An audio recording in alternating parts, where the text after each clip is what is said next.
Hai, Shalom. Selamat datang ke segmen Rhapsody Reality bersama TNI Malaysia. Apa kabar semua? Diharap anda semua sentiasa sehat dan bersukacita di dalam nama Yesus. Haleluya. Hari ini adalah 20 September di mana Pastor Chris telah berkongsikan satu firman, iaitu telah dibeli dengan darahnya. Sekali lagi, telah dibeli dengan darahnya. Haleluya. Ayat pembukaan kita adalah dari 1 Korintus 6 ayat 20 berkata, sebab kamu telah dibeli dengan suatu harga. Oleh sebab itu, muliakanlah Allah dengan tubuhmu dan dengan rohmu yang adalah milik Allah. Haleluya. Dalam 1 Korintus 11 ayat 25 berkata, Alkitab menyatat bahawa Yesus mengambil cawan sesudah makan lalu berkata, cawan ini adalah perjanjian baru di dalam darahku. Lakukanlah ini setiap kali kamu meminumnya menjadi peringatan akan aku. Puji Tuhan. Darahnya melambangkan kehidupannya. Dia telah menyerahkan nyawanya untuk kita agar kita dapat hidup. Ia membuat kita tahu betapa pentingnya kamu bagi Tuhan. Alkitab mengatakan bahawa kita tidak dibeli dengan perak atau emas atau batu permata, tetapi dengan darah, yaitu darah Yesus Kristus, Anak Allah yang hidup. 1 Petrus 1 ayat 18 hingga 19. Haleluya. Saudara-saudari sekalian, kerana kamu tahu rahmat Tuhan kita Yesus Kristus, bahawa meskipun dia kaya, dia telah menjadi miskin kerana kamu, supaya melalui kemiskinannya kamu dapat menjadi kaya. 2 Korintus 8 ayat 9. Dalam kehidupanmu, perkara terpenting yang harus kamu fikirkan adalah darahnya yang mewakili kehidupannya, merupakan nilai dirimu yang sebenar, dan disebabkan oleh darah itu, kamu dilindungi. Haleluya. Kamu adalah milik Tuhan. Oleh itu, kamu tidak boleh dikuasai oleh musuh-musuhmu atau dikuasai oleh dosa. Darahnya menyatakan kebenaranmu.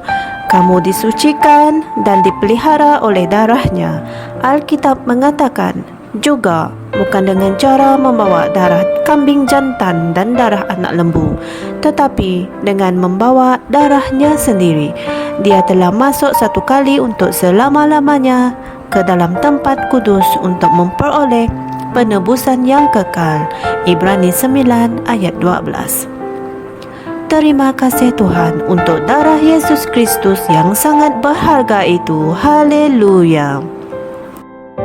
Saudara-saudari sekalian, marilah kita sama-sama membuat pengakuan ini. Darah Yesus memberikan aku pengampunan, pembenaran, penebusan, akses, persekutuan, pembersihan, dan berkat-berkat dari perjanjian baru.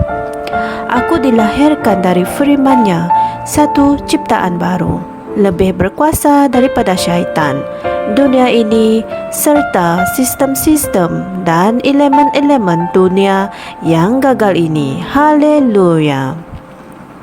Saudara-saudari sekalian, saya cadangkan anda membuat kajian tambahan dari 1 Petrus 1 ayat 18 hingga 19 dan Ibrani 10 ayat 14. Saudara-saudari sekalian, jangan lupa untuk subscribe di channel kami seperti yang ditulis di bawah ini, sehingga kita berjumpa lagi esok di TNI Malaysia.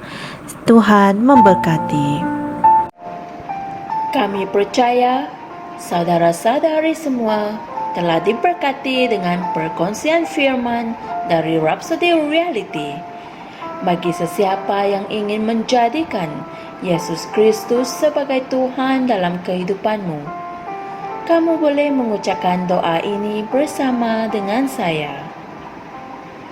Ya Tuhan Allah, aku mempercayai Yesus Kristus, Anak Allah yang hidup dengan sepenuh hatiku.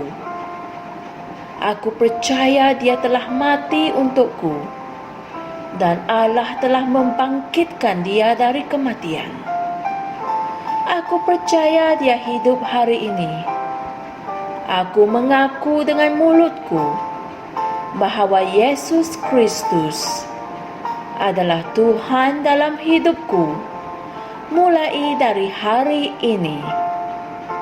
Melalui Dia dan di dalam nama-Nya, aku mempunyai kehidupan yang kekal. Aku telah dilahirkan semula. Terima kasih Allah kerana menyelamatkan jiwaku. Aku sekarang adalah anak Allah. Haleluya. Tanya, sekarang kamu telah menjadi anak Allah.